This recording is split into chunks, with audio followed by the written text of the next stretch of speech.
Bonjour à tous et bienvenue sur Mosaïque.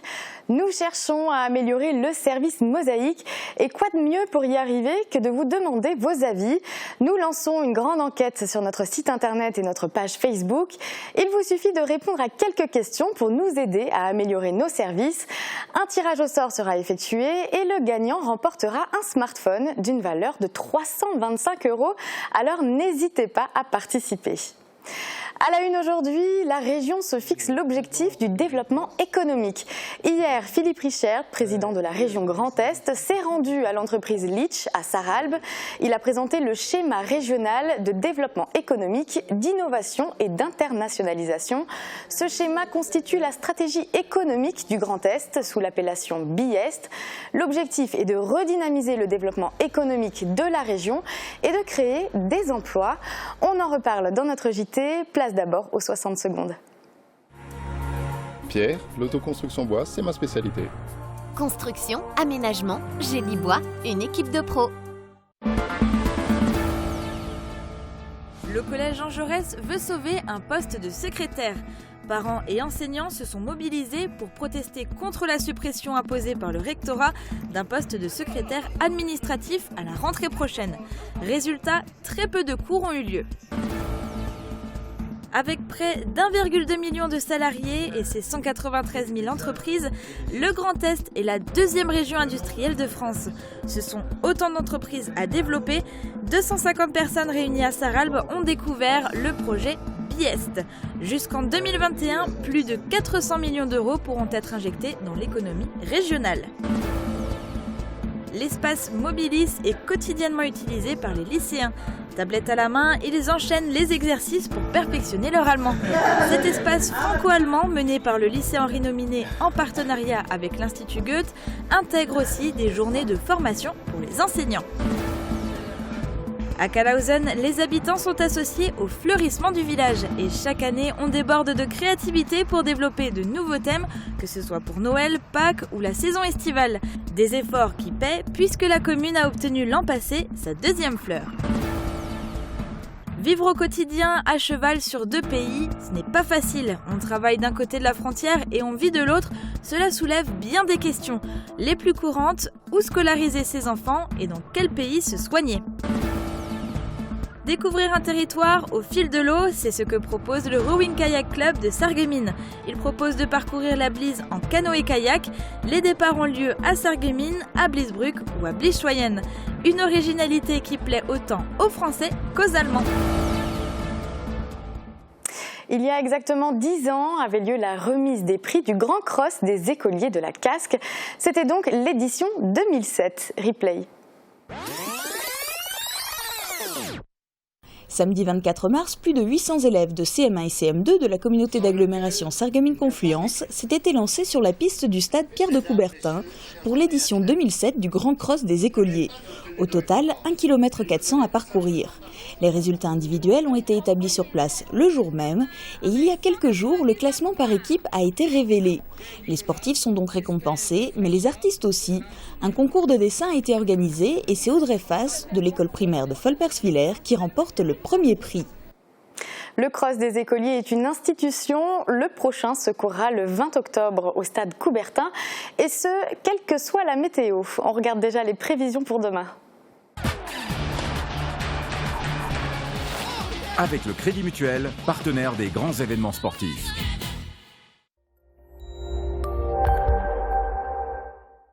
Bonjour tout le monde, on va pouvoir passer notre jour férié à parfaire notre bronzage. Le soleil tient de nouveau le haut de l'affiche et côté température, les minimales iront de 9 à 13 degrés et les maximales seront dignes d'un mois de juillet avec de 23 à 26 degrés. Demain nous sommes le jeudi 25 mai et nous fêtons les Sophies. Le soleil nous accompagnera de 5h36 à 21h20. Ne bougez pas, je vous retrouve dans un instant pour les sorties.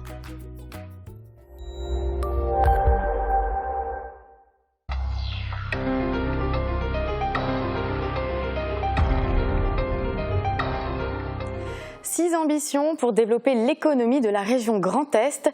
C'est le projet présenté par Philippe Richert, président de la région.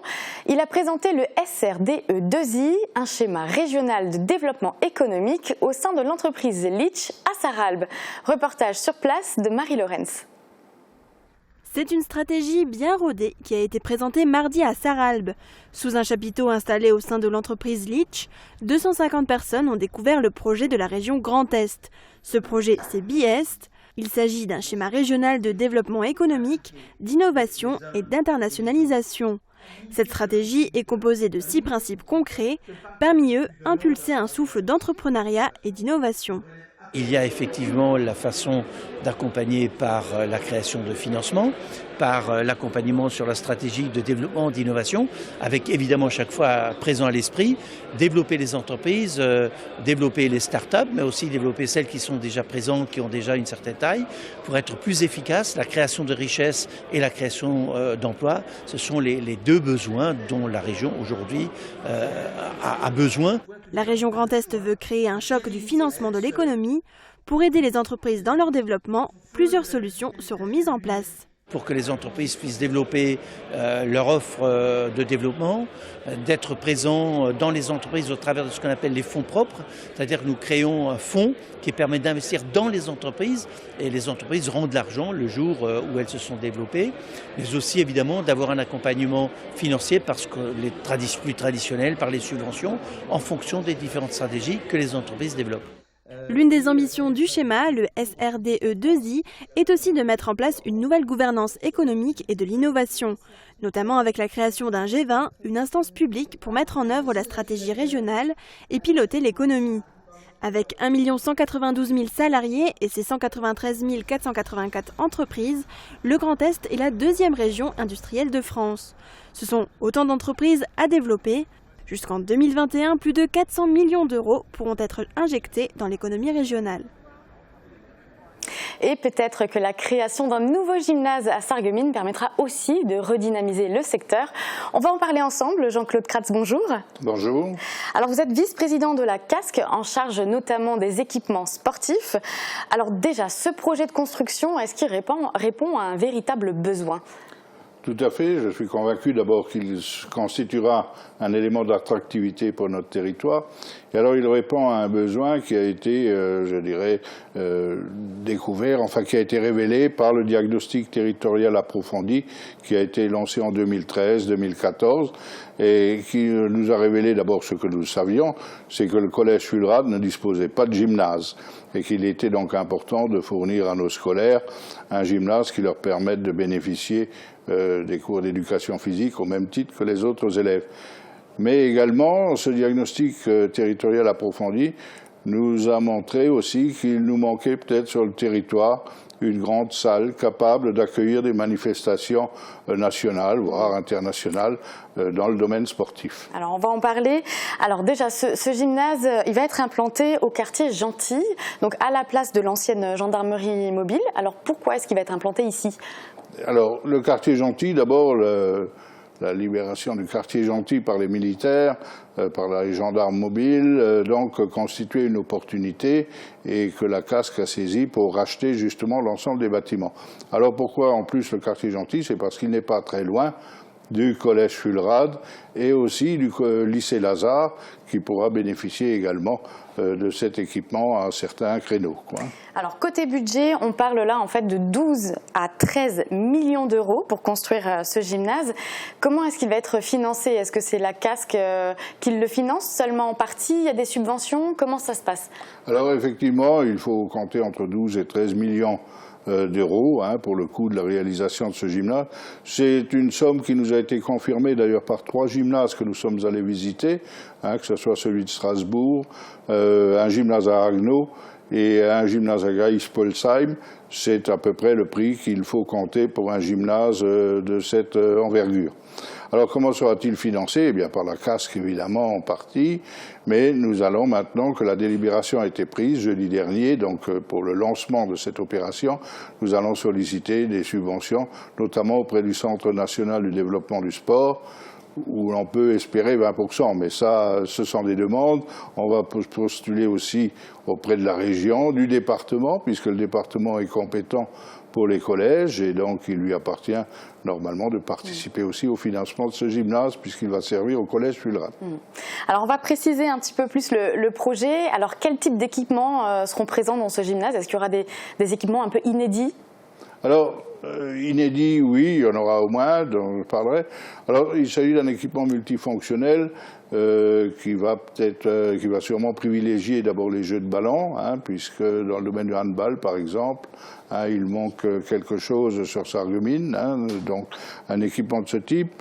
Alors, ce gymnase sera complet, dans la mesure où il proposera d'abord une grande salle qui peut accueillir, qui fera à peu près 1900 mètres carrés, une salle d'entraînement qui fera à peu près 400 mètres carrés, il y aura 4 vestiaires, il y aura notamment, et ça c'est peut-être l'équipement inédit, il y aura une salle pour l'escrime, qui fera près de 250 mètres carrés, puisque l'escrime est un sport qui est en train de se développer actuellement sur la ville et qui déjà connaît, je dirais, quelques heures de gloire à Putelange-au-Lac. Et alors, ce gymnase, il sera communautaire, donc il va s'adresser à qui exactement? Alors, ce gymnase sera communautaire, effectivement, il ne sera pas réservé strictement à la ville de Sarreguemines. Donc d'abord il va être destiné au collège Fulrad pour l'essentiel, qui sera prioritaire pour les créneaux disponibles. Il sera aussi mis à la disposition des associations de Sarreguemines ou d'ailleurs, cela en fonction justement des sports pratiqués. Mais je veux dire, cela se fait déjà pour les autres gymnases gérés par la CASC. Ces gymnases sont déjà mis à disposition des associations en dehors des heures d'occupation par des scolaires. Et alors, pour réaliser ces travaux, ça passe d'abord par un appel d'offres. Alors, est-ce qu'un appel d'offres a déjà été publié pour trouver la société qui réalisera les travaux? Alors, maintenant que la délibération a été prise jeudi dernier, donc pour le lancement, je dirais, de cette opération, nous allons d'abord devoir démolir certains immeubles du quartier Gentil. Là, l'opération est déjà lancée, le permis de démolir est accordé par la ville de Sarreguemines depuis le mois de janvier 2017. Nous avons rencontré les riverains le 25 avril, si mes souvenirs sont bons. Donc, et nous allons demander justement la désignation d'un expert judiciaire pour éventuellement faire le tour des immeubles et voir un peu l'état. Alors ça, c'est la première phase. Et elle va sûrement occuper, je dirais, la fin de l'année. Ensuite, nous allons lancer aussi un concours d'architectes. Donc là, il y a un appel d'offres maintenant qui va être préparé et lancé. Et les architectes seront invités à faire des propositions. Et un de ces architectes sera retenu et permettra ensuite le démarrage concret de l'opération. Et alors l'objectif, c'est qu'on y pratique du sport à partir de quand ? Vous parlez en termes de temps? Oui, en termes de temps. Je dirais quand la construction sera achevée. Donc, un bâtiment de ce type, si je me réfère à d'autres bâtiments, la crèche, la bulle enchantée, il a fallu presque 2 ans pour la faire. Donc là, il faudra aussi... Donc ça, c'est les aléas des travaux qui fixeront la date. Ça va nous mener, je pense, 2018, donc 2018-2019. Seront consacrés à la construction de cet équipement. Bon, en tout cas, on suivra bien évidemment les travaux de près, en tout cas les travaux d'un gymnase qui, semblerait-il, sera le plus beau et le plus grand gymnase de la CASC. Ah, ben, nous espérons en tout cas qu'il sera beau et grand. Merci Jean-Claude Kratz d'être venu sur notre plateau. On change de structure. Merci de votre invitation. Je vous en prie. On change de structure maintenant, direction le collège Jean Jaurès. Hier, le personnel de l'établissement était en grève pour protester contre la suppression d'un poste de secrétaire administratif à la rentrée prochaine. La mobilisation était forte au point que très peu de cours ont pu avoir lieu. Guillaume Dumonteil nous présente les raisons de la colère. Une volonté d'économiser qui ne passe pas. Pour des raisons budgétaires, un poste de secrétaire administratif doit être supprimé à la rentrée prochaine au collège Jean Jaurès, classé en REP, réseau d'éducation prioritaire. Hier, le personnel de l'établissement était en grève. On est un collège avec beaucoup de projets pour le moment et ça fragiliserait l'ensemble, en sachant aussi qu'on a des unités spécifiques au collège. On a une SECPA, on a une classe Ulysse, nous avons une classe UPE2A pour les primo-arrivants. Et tout cet ensemble fait que nous avons besoin de beaucoup de moyens et de notamment notre secrétaire pour nous aider à mener à bien tous nos projets. Les responsables d'associations de parents d'élèves étaient également présents. Ils entretiennent un lien privilégié avec la secrétaire dont le départ est acté. En 2015, le collège Jean Jaurès comptait 3 secrétaires. Il n'y en aurait plus qu'une à la rentrée prochaine.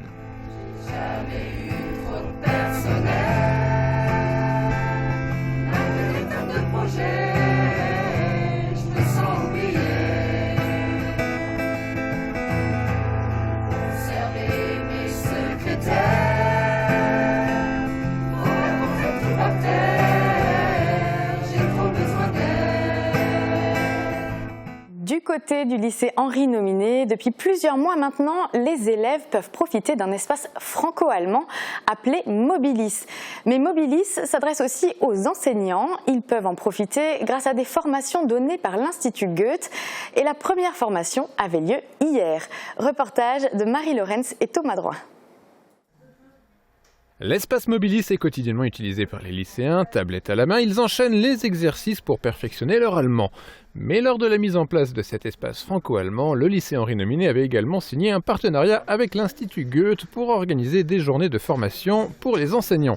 La première s'est déroulée mardi au lycée. 14 professeurs d'allemand ou de DNL, discipline non linguistique, y ont participé. Ils enseignent dans les établissements de Sarreguemines ou des environs et le temps d'une journée, ce sont eux qui ont écouté les recommandations d'Annette Falk, attachée linguistique à l'Institut Goethe. Elle leur a proposé plusieurs ressources avec du matériel de l'Institut. D'autres formations suivront au lycée Henri Nominé. Nouvelle mobilisation, cette fois à Kalausen. La cause à défendre, le fleurissement de la commune. La municipalité et des habitants unissent leurs forces pour que tout soit parfait. Des efforts qui payent, puisque l'année dernière, Kalausen a obtenu une 2e fleur au concours des villes et villages fleuris. Guillaume Dumonteil nous en dit plus. Elles ont été accrochées avec fierté aux entrées du village. Calouse dispose désormais de 2 fleurs au palmarès des villes et villages fleuris. L'année dernière, c'était une réelle et une agréable surprise. On a eu la 2e fleur. C'est quand même une fierté, hein. On a beaucoup travaillé pour avoir cette 2e fleur. Et puis, on était tous contents de l'avoir. Cette distinction est valable 3 ans. Elle récompense le travail réalisé depuis des années par l'équipe municipale et par la dizaine de bénévoles qui participent au fleurissement de la commune. On se donne beaucoup de mal pour montrer aux gens qu'on aime notre village. Les anciennes connaissent parfaitement les fleurs, donc elles connaissent exactement la grandeur qu'elles vont avoir dans 3 mois. Elles connaissent leur place qu'il leur faut. Donc c'est vrai que c'est elles qui définissent où on les place. Et elles creusent les trous avec leur grande force et nous on enterre les fleurs du coup. Et ça se passe toujours dans la bonne humeur, on rigole toujours, c'est toujours sympa.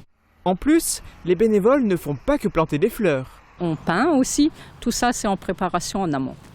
On se retrouve le soir en haut aux ateliers municipaux et on peint. Plusieurs fois dans l'année, de nouvelles décorations apparaissent. Notre commission se réunit régulièrement pour toutes les saisons, que ce soit à Noël, à Pâques, maintenant en été ou à l'automne. Voilà, les thèmes ils varient en fonction de la saison. Avec son fleurissement et ses décorations, Calouse attire des fans. Les gens viennent de loin pour faire des photos. C'est vraiment quelque chose pour nous, c'est vraiment chaleureux et puis ça nous soutient pour la suite. Cet été, exceptionnellement, le thème est le même que l'an dernier, en passant par la Lorraine, mais il a été amélioré. Vous pourrez voir le fleurissement à son apogée dans 2 à 3 mois. Et des fleurs, certainement que les mamans en recevront dimanche. Et oui, dimanche, c'est la fête des mères. L'occasion peut-être de couvrir votre maman de cadeaux ou de lui prouver simplement votre amour. Et ce ne sont pas les passants de la zone piétonne qui diront le contraire. Sandrine Serbino et Marie Lorenz ont recueilli leurs avis. Quand on te dit maman, quelle est la première chose à laquelle tu penses? Faire un gros câlin. La personne qui nous a mis au monde. Amour. Aux enfants. Moi, je pense aux enfants, c'est sûr. C'est la meilleure des choses, c'est une maman. Hein. C'est une personne chère à notre cœur et qui est là toute notre vie, je pense. C'est bientôt la fête des mères. Qu'est-ce que tu vas lui offrir? Je sais pas du tout. Peut-être des couverts pour la cuisine, tout ça. Non, je rigole. Je t'aime, maman. Non, je pense des fleurs. Je vais faire un dessin pour elle. Je peux pas le dire parce qu'elle est là. Moi, c'est souvent des fleurs, pour prouver que je l'aime. Quel est un des meilleurs souvenirs que vous avez de votre maman? Il y en a beaucoup des souvenirs. J'en aurais pas un particulier, mais j'en aurais beaucoup, notamment des bons. Les plus beaux souvenirs, c'est la vie qu'on a passée ensemble, hein. Tout simplement. Hein. Ah, c'est comme ramener au parc, je pense, quand j'étais petit. Je sais pas, c'était cool. Et est-ce que pour vous c'est important qu'il y ait une fête des mères? Ah oui, bien sûr. Oui, tout à fait. Non, c'est très important en fait pour les enfants aussi. Et puis c'est vrai que la maman, si elle n'avait pas été là, les enfants n'étaient pas là non plus. Non, pas spécialement, parce qu'on n'a pas besoin de ce jour spécialement pour leur montrer leur affection ou quoi que ce soit. Oui, c'est très important. Chacun a droit à sa fête. Voilà, c'est la fin de l'actu. On se retrouve dans un instant avec Sandrine pour les sorties du week-end.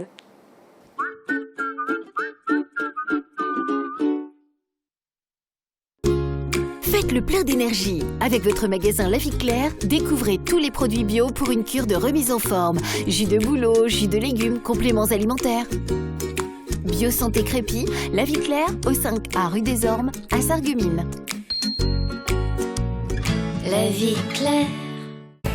Baptême, mariage, communion, faites le plein d'idées chez Festividé. Festividé. Festividé, des idées toutes faites. Quoi? Écoute mon chéri, tu as vraiment un problème d'audition. Ok, je vais demander l'addition. Quand on comprend de moins en moins bien, on finit par se couper du monde. Réagissez et testez votre audition gratuitement à la passion de l'audition.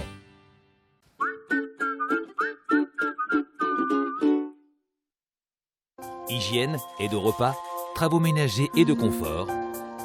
AVS Service, notre métier, vous accompagner. Tes cheveux, on dirait le Christ. Je sais pas, ça change. Jeudi, jour férié, Mosaïque vous propose un instant cinéma de Lorraine avec le court-métrage Les Lunes de Karim Morel. Un film actuellement au catalogue du court-métrage du Festival de Cannes.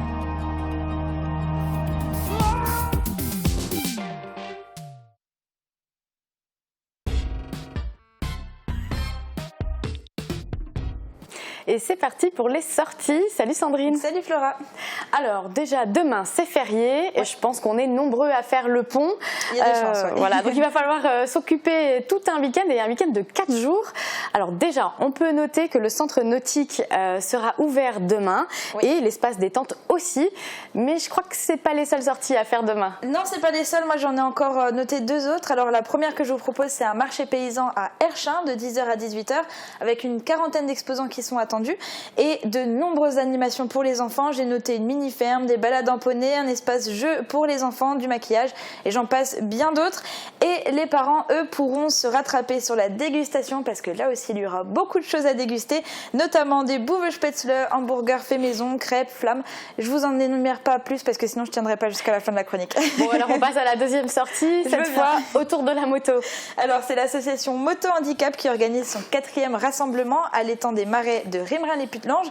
Ici aussi, il y aura de nombreuses animations qui vont attendre les enfants et notamment en début d'après-midi avec des animations musicales et un spectacle de magie. Et en attendant, les parents pourront faire un tour du côté des stands qui seront présents et pourront aussi faire des baptêmes de moto pour 3 €. Oh ben voilà. Donc voilà, c'est tout pour demain.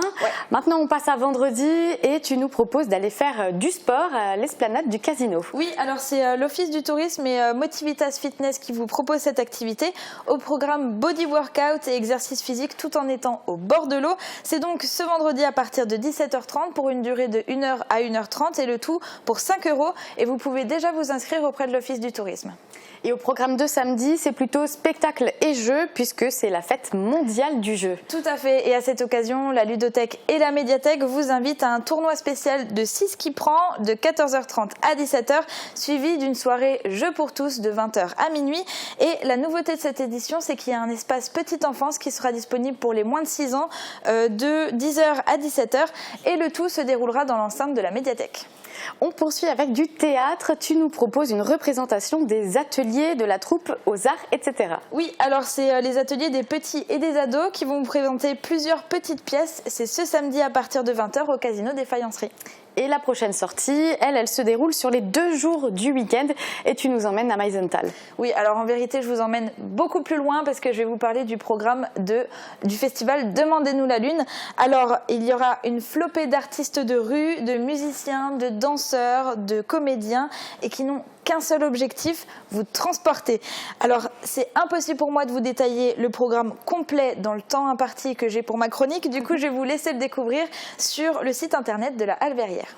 Il y a aussi un autre festival qui se déroule en ce moment sur le secteur de la Moselle, c'est le festival Cabane. Oui, alors cette année, le thème c'est Kirby super-héros, en hommage à Jack Kirby, c'est un célèbre auteur de comics. Et à travers le festival, il va y avoir l'histoire des héros de guerre de Moselle qui va se croiser avec l'histoire des super-héros des bandes dessinées. Et il va y avoir de nombreuses animations qui vont avoir lieu dans le cadre de ce festival. Et je pense notamment à ce dimanche, au W de Woustviller, il y aura 2 concerts, le Brass Band Musicalis à 16h et le Glens Swing Orchestra à 17h30. Vous pouvez retrouver toutes les informations sur le site kirbysuperhero.fr. Et ce week-end, il y aura un événement marquant qu'il ne faut surtout pas oublier, c'est la fête des mères. Oui, il ne faut surtout pas l'oublier, il faut aussi en profiter. Si vous êtes une maman, laissez-vous dorloter. Et si vous êtes des enfants, faites plaisir à vos mamans. Justement, il y a une opération spéciale fête des mères, c'est dimanche au Centre Nautique. Et en fait, une entrée sera offerte à toutes les mamans. Ah, bonne idée. Voilà. Alors, l'autre événement marquant qui va arriver dans les semaines à venir, c'est les législatives. Oui. Pardon. Et donc, on va diffuser toute une série de portraits des candidats. Du coup, certaines émissions ne seront plus diffusées. Et la chronique des sorties en fait partie. Oui. Alors du coup, on en profite pour parler rapidement de quelques sorties qui auront lieu du coup le week-end prochain. Oui, alors je vais faire un petit tour de ce qui se passe à Sarreguemines le week-end complet du 3 et 4 juin. C'est la fête du sport, donc c'est le rendez-vous annuel des clubs sportifs de Sarreguemines sur l'esplanade du casino pour présenter leurs activités au grand public. Et c'est aussi, toujours sur l'esplanade du casino, mais le dimanche, ce sera la course La Sarregueminoise. C'est une course qui est organisée par le CAN qui se chargera de reverser l'intégralité des bénéfices à la Ligue contre le cancer. Et les organisateurs tenaient à ce qu'on vous précise que vous n'êtes pas obligé de courir, vous pouvez très bien marcher. Le but du jeu, c'est de venir profiter d'un agréable moment en famille ou entre amis et pour en faire profiter les malades. Vous pouvez déjà vous inscrire auprès de l'Office du tourisme ou sinon ce sera le jour même sur place. Et aussi le certificat médical n'est pas obligatoire cette année. Voilà. Et le même week-end, il y a de quoi nous occuper, mais aussi à Rémelfin cette fois. Oui, alors le samedi, il y aura le festival REM, Rémelfin en musique, qui aura lieu à partir de 17h30. Et le dimanche, tout le chapiteau, ce sera place au catch avec donc la nuit du catch. C'est le dimanche à partir de 19h. Super, merci Sandrine. Il n'y a pas de quoi. Direction la cuisine maintenant. Et si ce week-end vous recevez du monde, pourquoi pas réaliser un cheesecake au citron vert et au fromage blanc de chèvre. On vous laisse regarder la recette.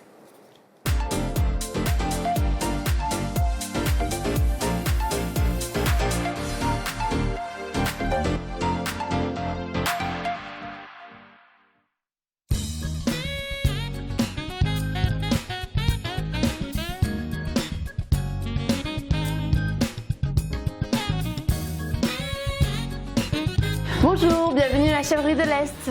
Pour le dessert, je vous propose un cheesecake version fromage blanc de chèvre et citron vert. Écrasez les spéculoos, ajoutez le beurre mou et mélangez.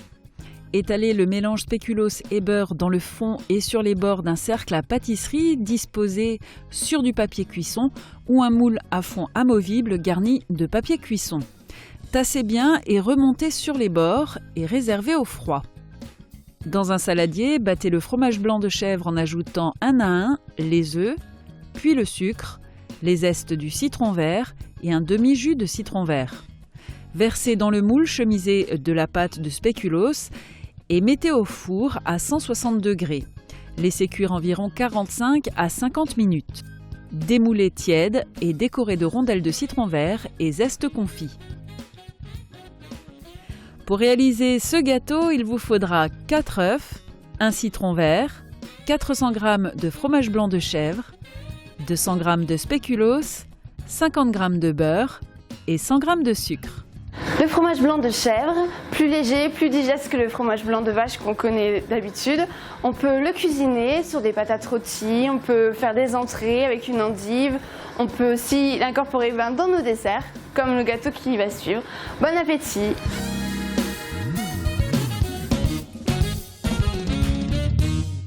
Voilà, c'est la fin de cette émission. Merci de l'avoir suivie. Je vous souhaite à tous une très belle journée.